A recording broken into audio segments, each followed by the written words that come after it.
Now that the Super Bowl is finally concluded, all of the NFL world turns its attention to the upcoming 2023 NFL Draft, where all the teams will try to execute their plans and fill out their big boards and try to go get their guy. In this video, I'm going to break down the top 3 positions of need for my Carolina Panthers that they need to attack in this upcoming draft, and we're going to get into that right after this. From the foe, you dig? Welcome to The Way I See It with Jamario Rashad. This is a Carolina Panthers fan channel. Please do me a favor by hitting the like button, and please make sure you subscribe as I am on my road to 1K.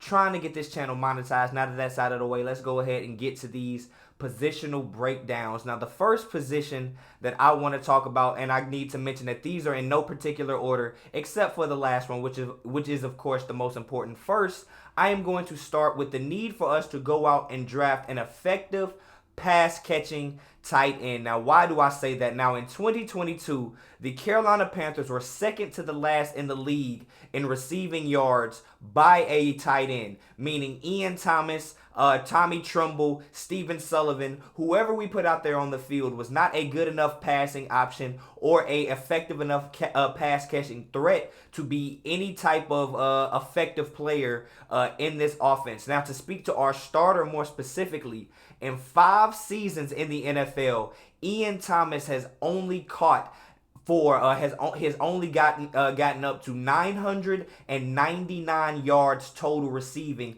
in 5 complete seasons and only 4 touchdowns. So that means that he has played almost north of 50 games, and he has yet to reach 1,000 yards, and he has only seen the end zone 4 times. That is absolutely atrocious for somebody that you have out there playing so many snaps like we do Ian Thomas. Now, to give you all a little more context about why I feel as though this position is so important for the development of this team, 3 of the 4 teams that were in both of the championship games, be it the AFC or the NFC championship games this year, were 3 of those 4 teams were top 10 in total receiving yards by a tight end. The Chiefs, the 49ers, as well as the Eagles. Now, the only team in those games that did not have a tight end that fit that mold was Hayden Hurst, who in fact played for the Cincinnati Bengals and missed 4 games this year.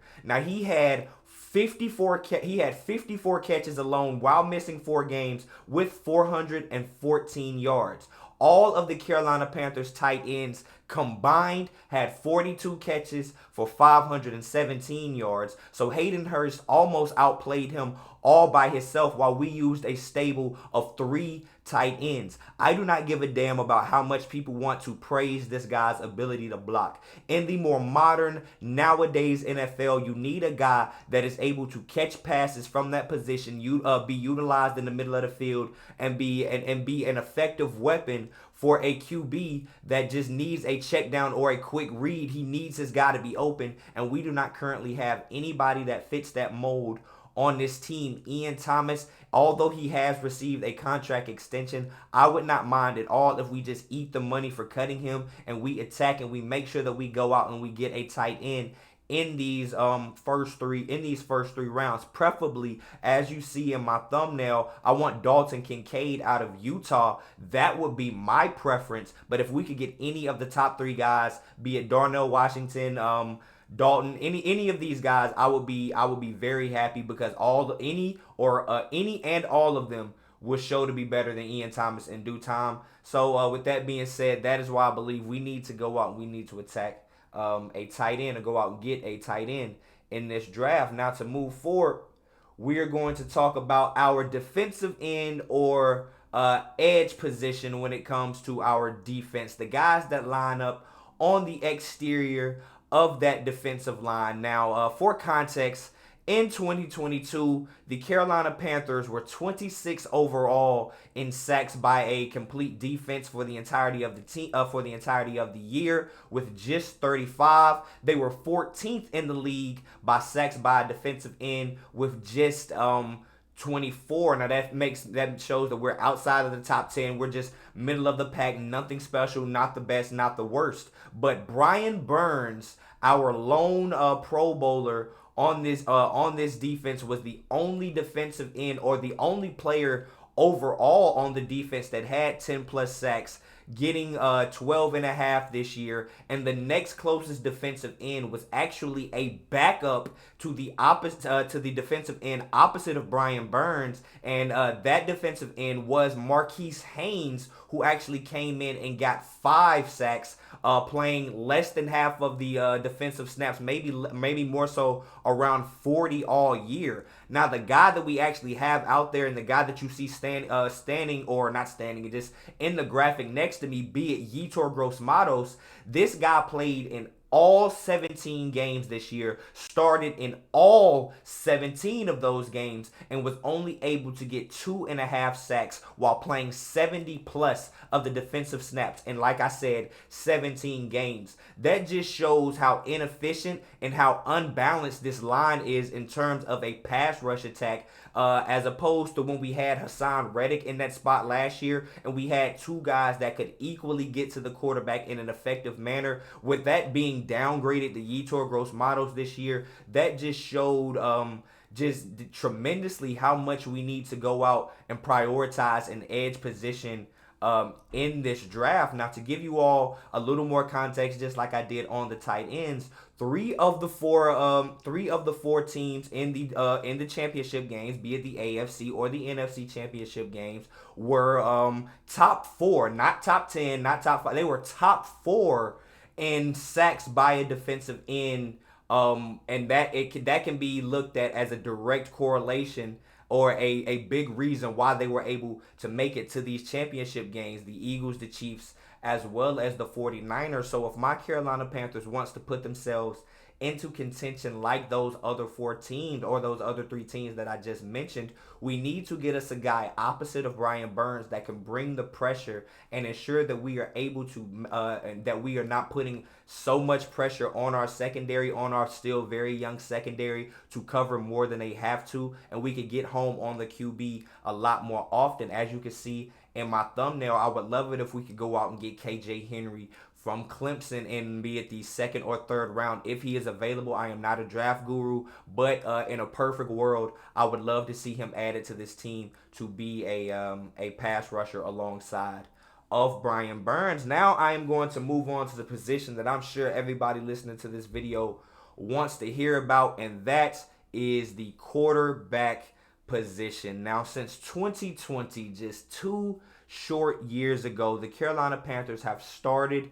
5 different quarterbacks, being Teddy Bridgewater, Sam Darnold, the return of Cam Newton, Baker Mayfield, as well as PJ Walker, and none of these guys were the answer for this team. This year, Sam Darnold had an all right year, but it would have been terrible had it not been for the emergence of the run game when Christian McCaffrey was traded, as well as J.C. Horn being relatively healthy this year, and Derek Brown taking an immense jump in the middle of that defense, shoring up the run defense. We had a lot of players that actually progressed, that actually helped us on the opposite side of the ball, that actually covered up for our lack of effective QB production. Sam Darnold was not able to do it, and Baker Mayfield damn sure was not able to do it.